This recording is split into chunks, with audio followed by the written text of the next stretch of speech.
Nostalgia is a strange thing that can lurk in the back of your mind for years, and over time, I believe only grows stronger.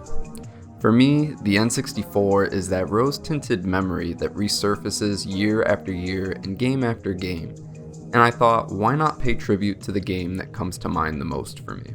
And that game is Turok Dinosaur Hunter. The last mainline entry for the Turok series was Turok Evolution in 2002. And in my opinion was a disappointing entry for the series and not very good. I could say about the same for Turok 3 Shadow of Oblivion, though I remember liking it more than Evolution as a kid. For me, I've always preferred Turok Dinosaur Hunter and Turok 2 Seeds of Evil, with the original being the pinnacle of the series in my opinion. The 2008 Turok reboot / spin-off I briefly played, and while not terrible, I thought was kind of average for games at the time and quickly dropped it. I hope to someday cover the entire series soon, but today I'd like to talk about the future of the series. Specifically, what could have been with Turok 5 or Turok Resurrection, and also what Nightdive Studios could potentially have in store next for the series. I recently discovered that the pitch doc for Turok 5 Resurrection was posted by the CEO of Nightdive Studios and subsequently discovered that a Turok 5 was actually planned by Acclaim. The first thing you notice though is that the promotional art for it features a raptor leaping forward. It's fitting, but honestly I think it looks worse than the raptors featured on the box arts for Turok 1 and Evolution. Easily the most interesting page is the next page, which describes the planned premise and new gameplay features. The high concept is hilarious at first, but actually sounds like a great action-packed, ambitious step forward for the series. I particularly like the reference to Final Fantasy for the spirit power effects and the Dr. Moreau creatures that are mentioned. Dr. Moreau, for those of you that don't know, means creatures that are like animal hybrids or animal-human hybrids.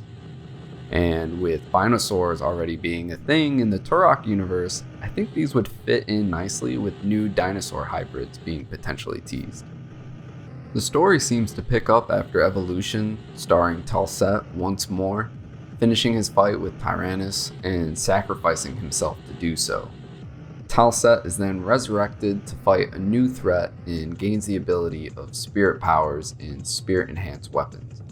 I really like this premise as it brings closure to the cliffhanger of Evolution and returns to where this series shines best, in my opinion, which is the Lost Lands. The spirit power attacks with huge visual effects sound incredibly fun, and I would love to see tal'set have some sort of lightning attack at the least, a la Thundaga. For these new spirit powers, I also think it would be cool if there was some sort of like upgrade / skill tree system for replayability, sort of like how Doom 2016 has in its campaign.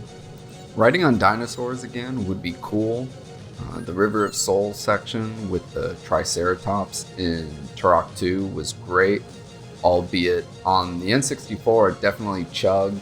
But in the remastered version, it runs perfectly fine, which is awesome. And as you can see, you have the grenade launcher and machine gun attached.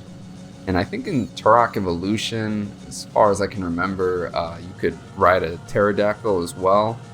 I thought it controlled kind of poorly, but I would definitely be down for them to revisit this concept again. I think it was definitely something that was never done fully justice, and I think with another take at it now would definitely be really cool. I'm just imagining with Triceratops, pterodactyls, maybe like T-Rexes, some of the dinosaurs even. I think there's a lot that they could do with this concept, so I would definitely like them to revisit it again. Now on the next page, I have the last few features that I want to talk about, and the first one being there's a system to incapacitate enemies but not necessarily kill them, depending on where you shot them or how you damage them, which sounds really cool. The first Turok had a system Probably the first, where depending on where you shot an enemy or the type of weapon that you used, there was multiple death animations per enemy, which was really cool at the time. So seeing something like this seems like a natural progression for the series. And the new FPS controls, I think, to put it simply, they list Halo 2 as one of the contemporaries for the FPS standard in this dock, so I think this is just their way of doing their spin on dual wielding, which Halo 2 made popular at the time.